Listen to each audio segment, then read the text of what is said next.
Merci, Martin. À mon tour, je porte l'un des masques de la Société Saint-Jean-Baptiste de Montréal, créé par l'entreprise québécoise Image Folie. Pour chaque masque qui est vendu, un masque est remis à une organisation communautaire gratuitement. Donc, c'est une série de masques dans le cadre de cette pandémie, mais également de notre fête nationale. Alors, c'est ce masque que je porte aujourd'hui.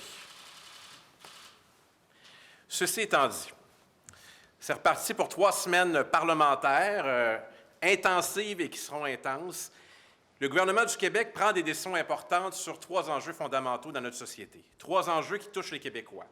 Sur notre santé publique, sur nos droits et libertés et sur les fonds publics. Et il est temps d'avoir une reddition de comptes en bonne et due forme. Le Parti québécois va poser des questions importantes, des questions que se pose le public sur la gestion actuelle de la crise. Pas sur la gestion des CHSLD des 30 dernières années, sur la gestion des 30 dernières heures.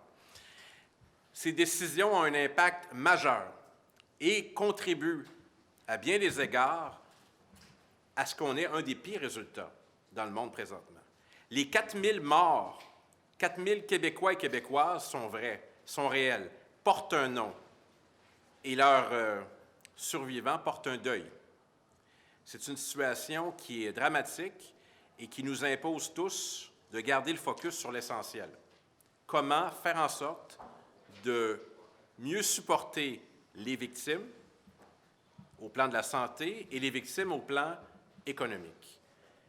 Et une des propositions qu'on fera aujourd'hui et qu'on met au jeu, et vous en avez déjà une copie, c'est une motion importante qui sera déposée cet après-midi par le député des Îles-de-la-Madeleine, Joël Arsenault, et qui demande prestement au gouvernement du Québec d'abolir les dispositions liées aux représailles pour tout employé du secteur de la santé ou cadre qui, dans l'exercice de ses fonctions, serait témoin d'un acte répréhensible ou de la potentialité d'un acte répréhensible. Autrement dit, tout employé du secteur de la santé qui fait part en public ou auprès des médias d'un acte potentiellement dangereux ou mortel pour les patients du Québec pourrait pouvoir s'exprimer sur la place publique ou auprès des médias sans crainte de représailles. Et c'est la motion qu'on dépose aujourd'hui. Et nous sommes d'avis qu'avec plus de 4000 morts, on ne peut pas faire l'économie d'avoir rapidement des informations pour que les choses bougent. Et on l'a vu à bien des égards, le gouvernement du Québec bouge quand c'est médiatisé, quand ça sort du cadre de ses présentations habituelles. Bien, il se trouve qu'il y a plusieurs exemples qui tendent à démontrer qu'entre ce que le gouvernement nous dit et ce qui arrive, ce n'est pas tout à fait la même chose.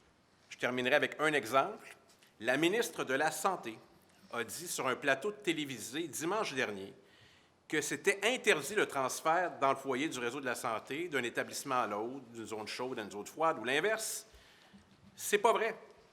On a plein d'exemples qui nous proviennent des employés du secteur de la santé qui nous disent « c'est pas le cas, ça n'a jamais été interdit, ça s'est toujours poursuivi ». Alors, c'est le contraire de la réalité. Et c'est un exemple parmi plusieurs. Et on pourrait se poser également des questions sur notre degré de préparation pour une deuxième vague, parce qu'on l'a manqué pour la première vague. D'ailleurs, une de vos collègues de Radio-Canada, Martine Biron, pour la nommer, a bien indiqué qu'on est en retard sur les autres provinces canadiennes. Alors là, on n'a pas de raison de ne pas être prêt pour la deuxième vague.